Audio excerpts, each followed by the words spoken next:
Halo, nama saya Siti Maisara dari Pendidikan IPSB 2017.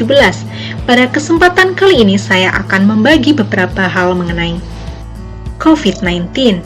Nah, agar lebih jelasnya kita simak video yang satu ini. Pada awal tahun 2020, dunia dikejutkan oleh sebuah penyakit yang disebabkan oleh virus baru yang sangat berbahaya, yakni virus corona. Apakah kalian tahu apa itu virus corona? Ya, virus corona ini diidentifikasi oleh WHO pada 9 Januari 2020, di mana WHO melaporkan terdapat virus corona baru selain SARS-CoV dan MERS-CoV. Coronavirus yang menyerang saluran pernafasan akut atau SARS-CoV ini pertama kali ditemukan di Cina pada November 2002, dan sindrom pernafasan dari Timur Tengah atau MERS-CoV ini pertama kali dilaporkan di Arab Saudi tahun 2012. Kemudian, virus yang melanda beberapa waktu ini yaitu 2019 Novel Coronavirus atau yang sering disebut COVID-19. COVID-19 ini berasal dari bahasa Latin yakni corona yang artinya mahkota, virus, disease. Sehingga jika virus ini dilihat melalui mikroskop akan terlihat seperti mahkota. Dan 19 merupakan tahun mulai mewabahnya virus ini. COVID-19 ini pertama kali mewabah di Wuhan, Cina. Menurut beberapa peneliti, virus ini ditularkan melalui hewan seperti kelelawar. Bahkan ada isu di media sosial kalau virus ini merupakan senjata biologis Cina yang menyebar dari laboratoriumnya, sehingga menyebar dan menular ke warga sipil. Namun, pemerintah Cina membantahnya loh.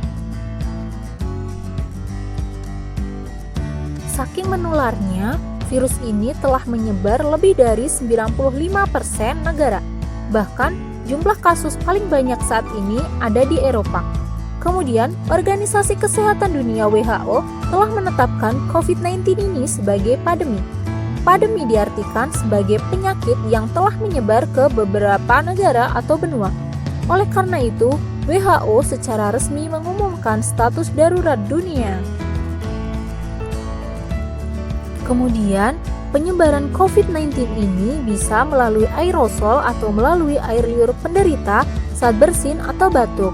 Jika tetesan masuk ke tubuh orang lain, maka akan menularkan penyakit COVID-19.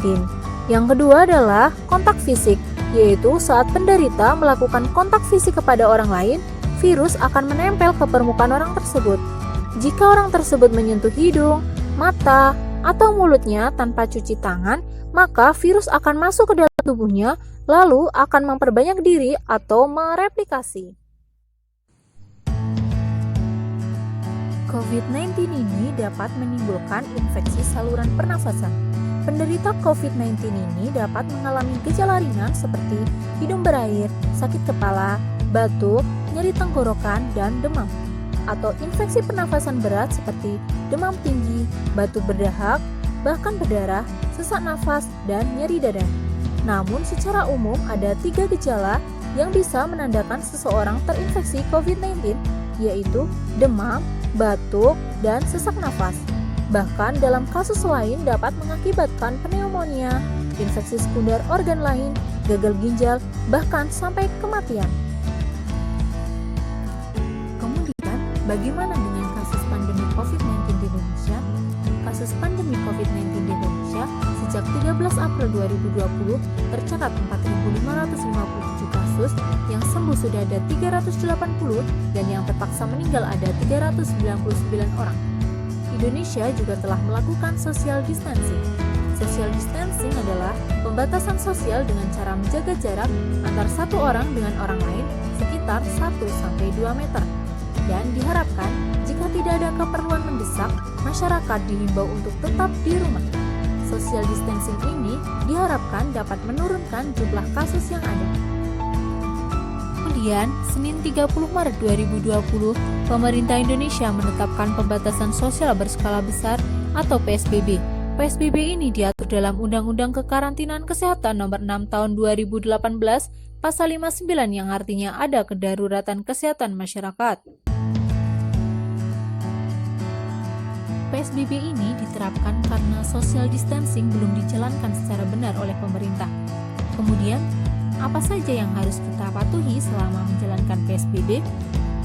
PSBB adalah physical distancing yang dilakukan secara lebih tegas, efektif, dan disiplin, seperti peliburan sekolah, peliburan tempat kerja, batasan di tempat atau fasilitas umum seperti beribadah, pernikahan, konser, atau kegiatan yang melibatkan khalayak ramai.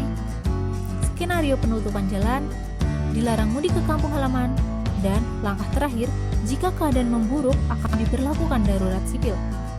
Dalam menjalankan PSBB, pemerintah akan melakukan pendekatan persuasif melalui kolaborasi Kementerian Kesehatan, Gugus Depan COVID-19, Kementerian Perhubungan, Polri, TNI, pemerintah daerah, dan lembaga terkait. Untuk mendukung pendekatan preventif pemerintah, sesuai Germas, kita dapat melakukan pencegahan dengan jaga diri dan keluarga dari COVID-19. Yang pertama, makan makanan bergizi untuk memperkuat daya tahan tubuh kita. Bukan hanya 4 sehat 5 sempurna, tapi ikutilah pedoman gizi seimbang. Yang kedua, rajin olahraga dan istirahat cukup. Yang ketiga, sering cuci tangan pakai sabun dengan air mengalir minimal 20 detik. Yang ketiga, gunakan masker bila batuk atau ketika keluar rumah. Yang keempat, kurangi merokok. Yang kelima, minum air putih 8 gelas sehari. Yang keenam, makan makanan yang dimasak sempurna khususnya daging dan telur. Selanjutnya, jaga kebersihan lingkungan. Kemudian bila demam dan sesak nafas, segera pergi ke fasilitas kesehatan. Jangan panik dan jangan lupa berdoa. Tetap semangat, dengarkan beberapa pesan dari orang inspiratif berikut ini. Buat semua yang sedang belajar dari rumah, semoga kalian tetap semangat dalam proses belajarnya. Untuk adik-adik pelajar di seluruh Indonesia, saat ini jadi pahlawan itu nggak susah. Caranya, berdiam diri di rumah. Belajar di rumah, bekerja di rumah, beribadah di rumah, sampai virus corona betul-betul melemah. Satu-satunya cara yang paling ampuh yang bisa kita lakukan adalah untuk stay di rumah aja. Mungkin ini sulit, mungkin kita kadang merasa sangat kesepian. Mungkin sebagian ada yang merasa ini nggak mudah, tapi percayalah hanya dengan cara ini pandemi corona bisa musnah. Tapi gue yakin kita semua bisa bertahan melalui ini semua. Tetap semangat dalam mencari hal-hal baru. Jadi buat teman-teman semuanya tetap semangat, tetap jaga kebersihan, supaya tetap bisa produktif walaupun kita stay di rumah aja. Mari jaga kesehatan diri sendiri dan juga kesehatan banyak orang lain dengan memaksimalkan bekerja dan belajar dari rumah.